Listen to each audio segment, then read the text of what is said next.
أعوذ بالله من الشيطان الرجيم.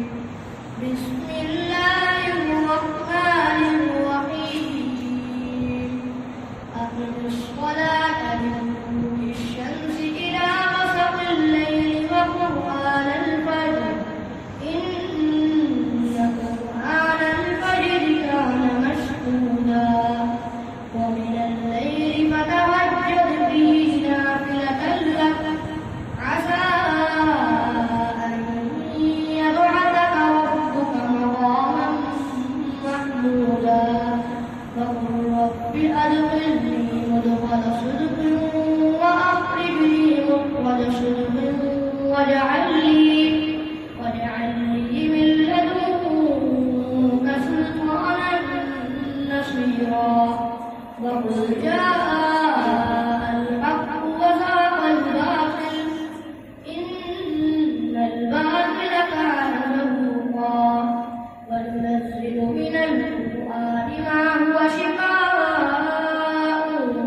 ورحمة للمؤمنين ولا يزيد الظالمين إلا خسارا وإذا أنعمنا على الإنسان أعرض ونأى بجانبه وإذا مسه الشر كان يئوسا كل يعمل على شاكلته فربكم أعلم بمن هو أهدى سبيلا. أعوذ بالله من الشيطان الرجيم.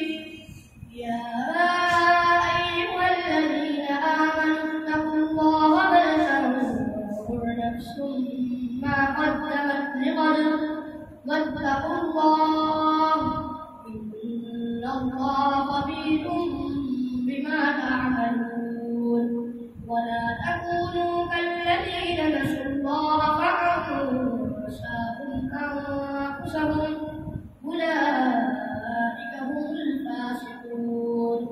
لا يستوي أصحاب النار وأصحاب الجنة أصحاب الجنة هم الفائزون.